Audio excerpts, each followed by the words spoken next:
ప్రపంచవ్యాప్తంగా ఎలినో ఎఫెక్ట్ వల్ల మరి వర్షాలు కురవకుండా క్షామం దాపురించింది. ఈ సందర్భంలో మరి గిద్దలూరులోని మహిళలందరూ, ఆర్యవైశ్య మహిళలు, అలాగే అందరు మహిళలు మరి కూడి గిద్దలూరులో కానీ మరి ఎక్కడ దేశంలో ప్రపంచంలో కూడా వర్షాలు సకాలంలో వచ్చేలాగా, మరి ప్రకృతి వైపరీత్యాలను ఎదుర్కొనేలాగా ఆ దేవదేవుడైన ఆ భగవంతుణ్ణి, అలాగే మరి ఈరోజు ఇక్కడ గ్రామ దేవత అయిన పోలేరమ్మకు 51 బిందెలతో శ్రీ కన్యకాపరమేశ్వరి దేవాలయం నుంచి కలుషాలతో వచ్చి వారందరూ ఇక్కడ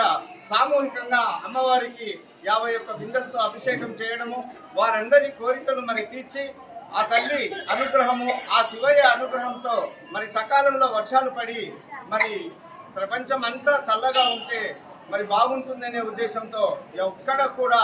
దప్పిక బాధలు ఉండకూడదని ఈ తల్లులు సంకల్పించిన ఈ సంకల్పానికి ఆ తల్లి, అలాగే ఆ దేవదేవుడైన శివయ్య అనుగ్రహం కలిగి సకాలంలో వర్షాలు పడాలని కోరుకుంటూ, అలాగే మేము 29వ తారీఖున మరి గురు పౌర్ణమి ఉంది. ఆ సందర్భంగా